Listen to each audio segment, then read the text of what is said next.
Ch1. You are listening at famvetv.info. By Antoinette Vanessa, September 29, 2021. You'll die in 100 days.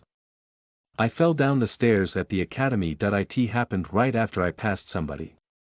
I was certain whoever that was had pushed me, or, am I mistaken? Nevertheless, I slipped and fell down the stairs. Immediately after that, in a pure white world, I received a message from God, forgive me.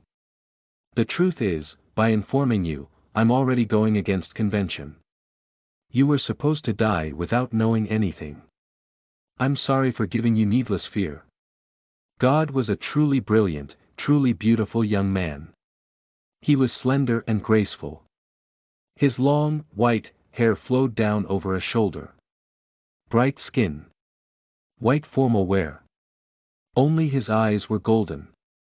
Appearing like a devout priest, the young man looked exactly like the depiction of God in the Nameless Sunset, the last painting of a famous artist, André, Oscar. Towards the young man possessing divine beauty, I posed a question: why did you tell me, then? What does that have to do with anything? I just thought that you're very pitiful. Is that so? He sympathizing with me. Now, what should I do? Certainly, it was befitting of a god, regardless, for him to pity a person he had only met once. It certainly was arrogant of him, to put it simply. Did you know that you'll be forsaken by your fiancé, the Crown Prince?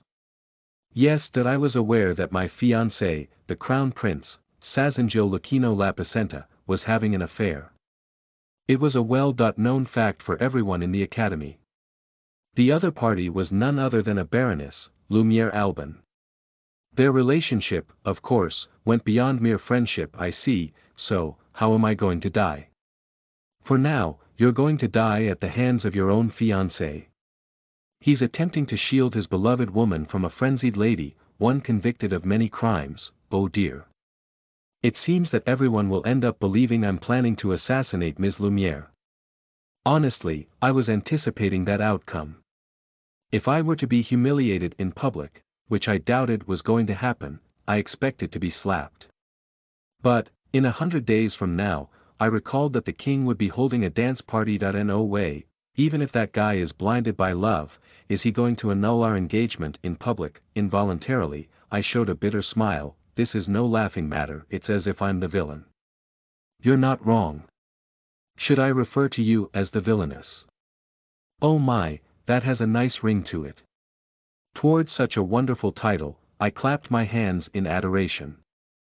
With a serious expression, God continued the dark story. Afterwards, your family, the Ilkich family, will have their title stripped on suspicions of treason.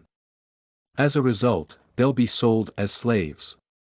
In addition, your fiancé, who will abandon you, is murdered immediately. Even if he doesn't die, he'll end up paralyzed or in a coma. What?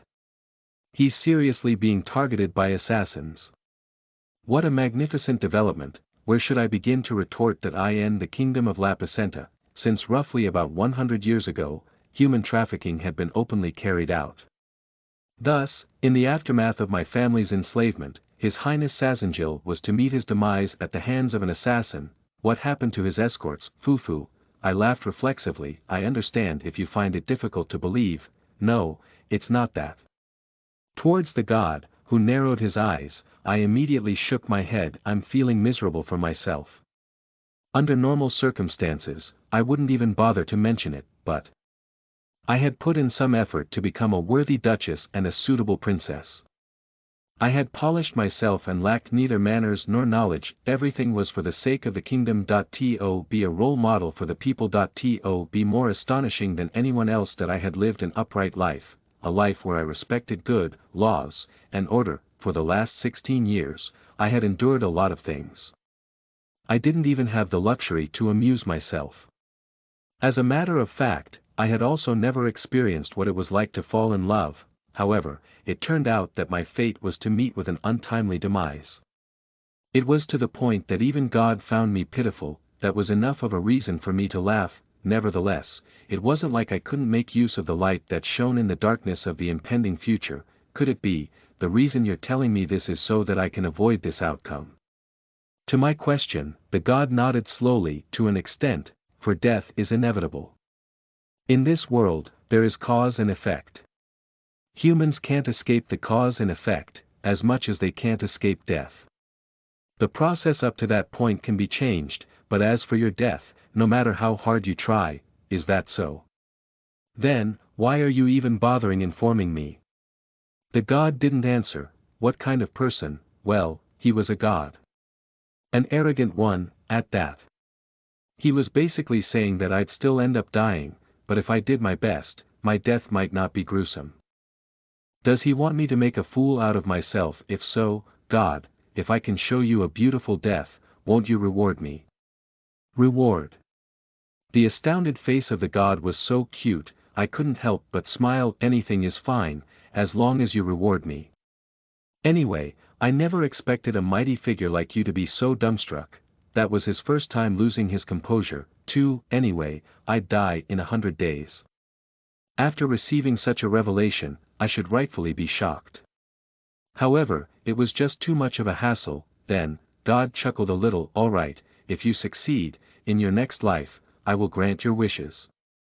Then, it's a promise. I extended my little finger.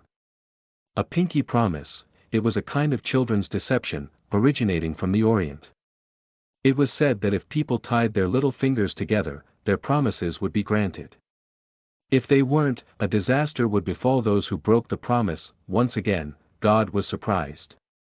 But he soon entwined his finger around mine. Then my surroundings immediately became engulfed in light. Thus I, Lelouch Ilkich, had returned to my world, to die a most beautiful death in 100 days. Listen to the full novel at famvetv.info, direct link in the description.